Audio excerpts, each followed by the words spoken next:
মৰমৰ ছাত্ৰ ছাত্ৰীসকল, তোমালোকক মই মোৰ চেনেলটোলৈ স্বাগতম জনাইছোঁ। আজি মই পঞ্চম শ্ৰেণীৰ আমি আৰু আমাৰ পৰিৱেশ পাঠ্যপুথিৰ পাঠ 1 আমাৰ পৰিৱেশ পাঠটোৰ অনুশীলনীৰ প্ৰশ্নসমূহৰ উত্তৰসমূহ আলোচনা কৰিম। গতিকে তোমালোকে ভিডিঅ'টো প্ৰথমৰ পৰা শেষলৈকে চাবা। তোমালোকৰ অনুশীলনীৰ 1 নম্বৰত দিয়া আছে উত্তৰ লিখা।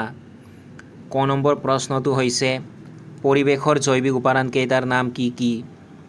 তোমালোকে উত্তৰত লিখিবা পৰিৱেশৰ জৈৱিক উপাদানসমূহ হ'ল উদ্ভিদ, প্ৰাণী, চৰাই চিৰিকটি, কীট পতংগ, অণুজীৱ আদি। খ নম্বৰ প্ৰশ্নটো হৈছে পেঙ্গুইন চৰাইৰ গাৰ গঠন কেনেকুৱা? তোমালোকে উত্তৰত লিখিবা পেঙ্গুইনৰ গাটো সৰু সৰু পাখিৰে আৱৰা। ডেউকা দুখন সৰু হোৱা বাবে পেঙ্গুইনে উৰিব নোৱাৰে, কিন্তু ইহঁতে সাঁতুৰিব আৰু খোজ কাঢ়িব পাৰে। গ নম্বৰ প্ৰশ্নটো হৈছে জলা অঞ্চল কাক বোলে? তোমালোকে উত্তৰত লিখিবা সাধাৰণতে সাময়িকভাৱে বা স্থায়ীভাৱে জলমগ্ন হৈ থকা মাটিভাগেই হ'ল জলাহ অঞ্চল বা জলাভূমি। ঘ নম্বৰ প্ৰশ্নটো হৈছে পৰিৱেশৰ অজৈৱিক উপাদানসমূহ কি কি? তোমালোকে উত্তৰত লিখিবা পৰিৱেশৰ অজৈৱিক উপাদানসমূহ হ'ল বায়ু, পানী, মাটি, নৈ, জান-জুৰি, পৰ্বত পাহাৰ আদি।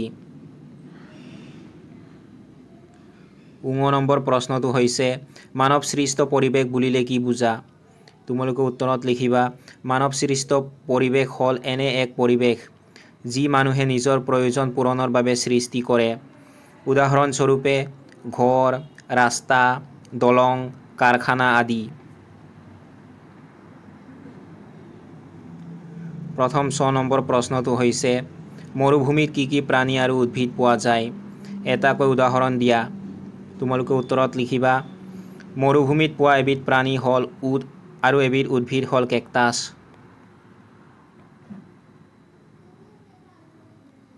দ্বিতীয় ৬ নম্বৰ প্ৰশ্নটো হৈছে পৰিৱেশত পোহৰৰ ভূমিকা কি? তোমালোকে উত্তৰত লিখিবা পৰিৱেশত পোহৰৰ ভূমিকা অতি গুৰুত্বপূৰ্ণ।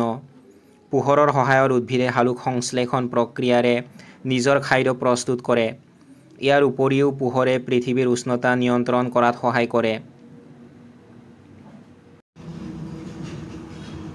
২ নম্বৰত দিয়া আছে খালী ঠাই পূৰ কৰা।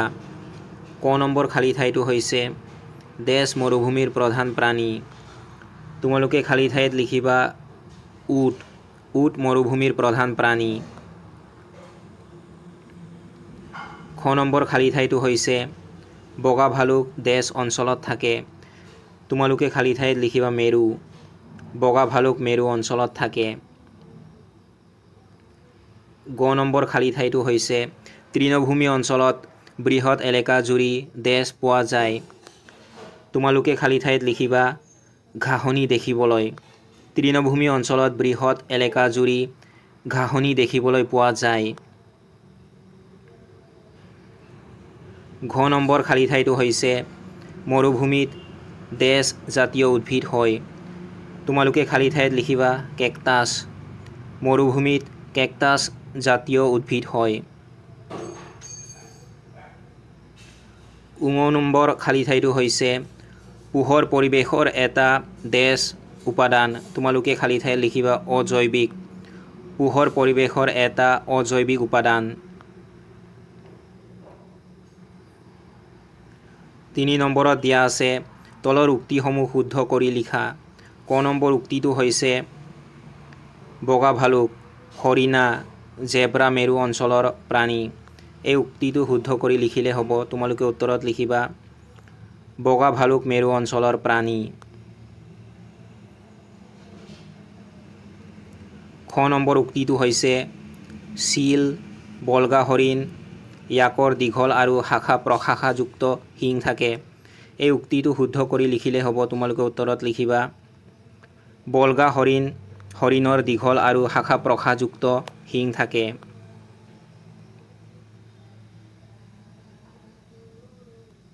গ নম্বৰ উক্তিটো হৈছে জিৰাফ, সিংহ, বাঘ এবিধ তৃণভোজী প্ৰাণী। এই উক্তিটো শুদ্ধ কৰি লিখিলে হ'ব। তোমালোকে উত্তৰত লিখিবা জিৰাফ এবিধ তৃণভোজী প্ৰাণী।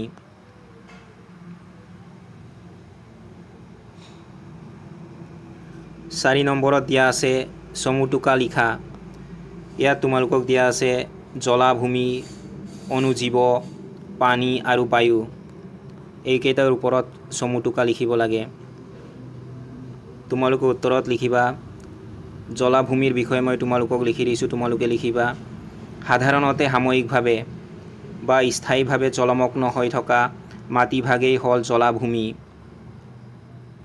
জলাভূমি আৰু ইয়াৰ কাষৰীয়া অঞ্চলত নানা ধৰণৰ ভেকুলী, সাপ, শামুক, পোক পতংগ, পানী মকৰা, কেঁকুৰা আদি প্ৰাণী থাকে।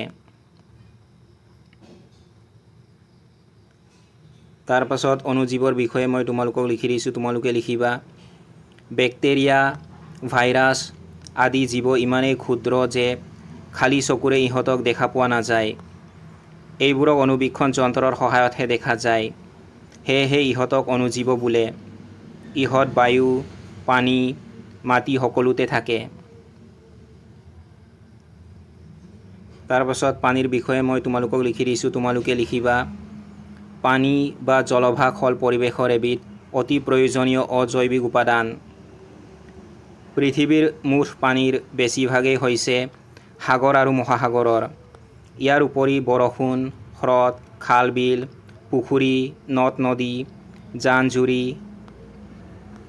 ভূগৰ্ভৰ পানী আদি হ'ল পানীৰ একোটা উৎস। পানীৰ অবিহনে কোনো জীৱ জীয়াই থাকিব নোৱাৰে।